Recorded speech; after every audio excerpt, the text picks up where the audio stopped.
am your friend, Dr. Charles Apoki. Nigerians have not changed.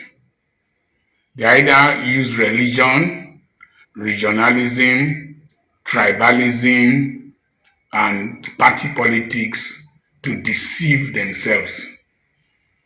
Okay, before Dr. Charles Apoki goes on his beautiful commentary, I just have to say a little thing about this Igbo Must Go. But first of all, please, I beg you to subscribe to my channel, like, share, and comment so that we'll make this a community. Okay, going back to the topic of today, which is the Igbo Must Go. It has been trending right now that the Igbo Must Go. The Yorubas are actually saying that Igbo must go, they must leave their state for them, they must leave Lagos state for them. Um, it's just quite unfortunate that people are still using ethnicity, tribal bigotry to actually fuel this narrative, which is a very bad one. We've outgrown this level, or this. We've really, really outgrown it. We shouldn't be talking about this anymore. But it's quite unfortunate and it's sad to see that people are still pushing this narrative that Igbo must go. And also, these Igbo people that you are saying that they must go, if they want to leave, you don't allow them to go. In Igbo, they'll say, Jebe Jeba Dima, Naba Naba Dima. You don't want to let them go. You don't want to stay back. You don't even give them peace. You marginalize them so much that even there's no development in their own area. After the civil war in 1976, 1967, sorry. Since then, these people have been marginalized. They were reduced to zero, and they fought their way right back into the system. But still, they are not yet being integrated into the system. That's why even in the political landscape, they don't give them political offices. They make sure that they take them out. When they have 10 nominations or 10 ministerial appointments, you find out that probably only one will be an Igbo man, and others all will be from the other tribes in Nigeria. It's just crazy that they don't want to see these people happy. Whenever they are doing their business, whenever there's a riot, they target them. In the north, they are being targeted. In the west, they are being targeted. How do you want them to actually feel inclusive in the country? That's why they say they want to go, but still they don't want them to leave. What do you want them to want them to do? You are telling them that you should leave your land. You sold those lands to them. You sold your buildings to them. They started making good use of those lands and properties, and they are making impact in that community where they are. Even where I was staying when I was in Lagos, an Igbo man came and built a very magnificent building there, and all eyes were on that in that building. Everyone said, "Ah, Omo Igbo, Omo Igbo, Omo Igbo." Like, and the man brought out his money to repair that road, to tar that road. It's crazy that this when they come to your community, they want to actually develop your community for you. And even in their own self, they don't even do much in their own place, because virtually all their life they are even living in your community. But still, you just marginalize them and take them you are trying to shove them out,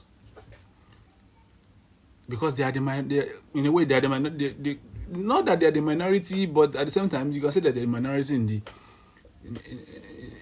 of the ethnicities in Nigeria. You get?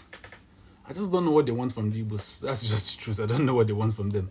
But let's listen to Dr. Charles Apoki. He did a very nice commentary on this. And end up complaining in the future. When these protests started, end bad governance protests started, even before now, some of us have aired our views that the Igbos should not be part of this protest.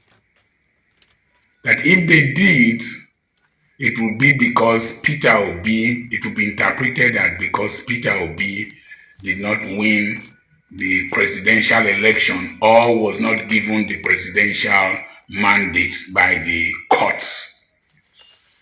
Number two, if there was violence, the Igbos will lose more.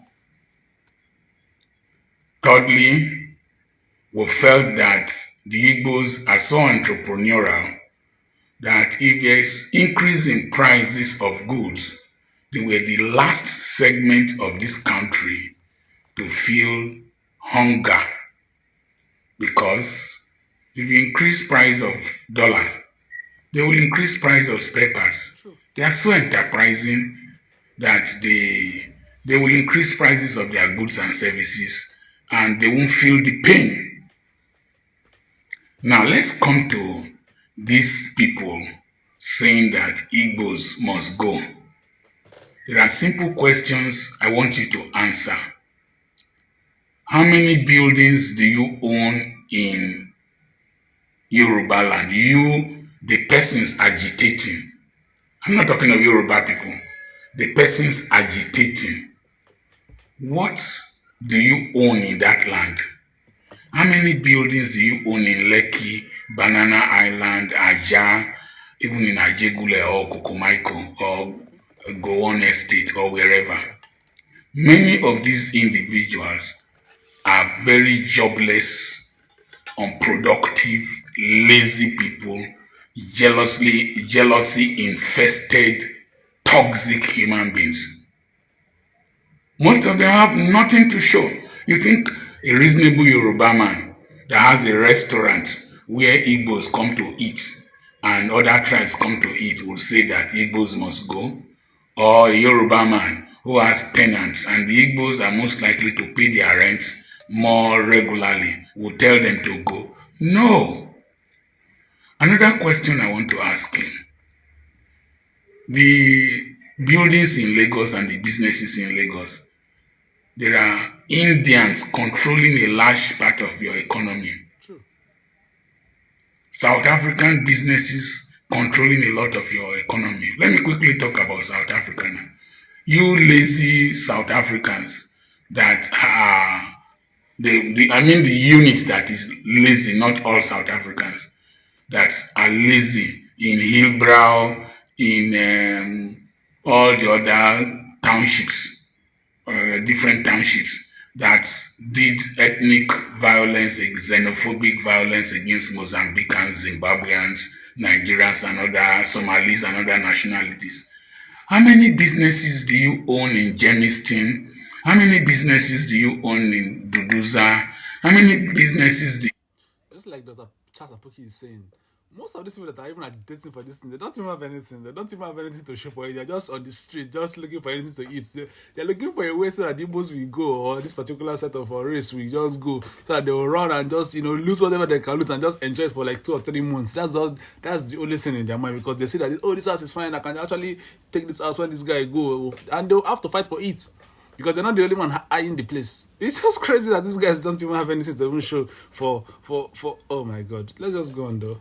you own in all in Durban and all over these places? Nothing. Very enterprising South Africans, traveled South Africans are not afraid of foreigners. They see foreigners as diversifying their economies. I know a few immigrants to South Africa are criminals. I know that.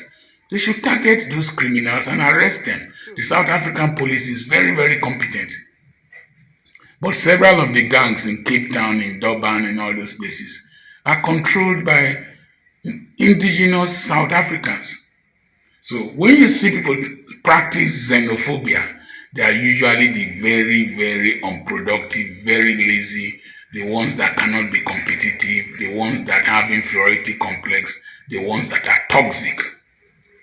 I have a friend, not a very close friend. I went to his farm. He farms plantains, he has poultry, he has 1,000 acres of palm trees, and he's living well. So I asked him a simple question. How do you pray? Do you pray against witches to die, to fall down and die, Holy Ghost fire to pursue them? He said no, that he dares not pray that prayer. That some of his customers are witches and wizards. That if they die, his business will go down. He needs the witches and wizards to keep buying from him to make his turnover increase. If all Igbos, if all other tribes leave Lagos, some of you complaining now, you will still not do well. You will not do well because you be mumu. Real economic mumorism, they worry you. So, let's go back to history. Idi Amin came into power. He said Indians should go. Indians left Uganda and went to different parts of the world. Did the economy of Uganda improve? No. Did the Ugandans take over the businesses of Indians and fill the void? No. Kenya has had Indians with them and they are doing well. They are living happily together. I was in Mumias. I saw Indians, sugarcane factory, tea production, and all that. So if you drive Igbos from Lagos, from Yoruba land, will that improve the economy? Will it improve your personal economy? Will it increase your academic performance? Most of you are dull. Most of those people saying Igbos must go, they are dullards. Igbo must go as if they leave the whole of Lagos for you, you can stay there.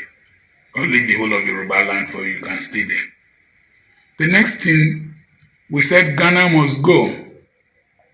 And we drove Ghanaians drove Nigerians at a time.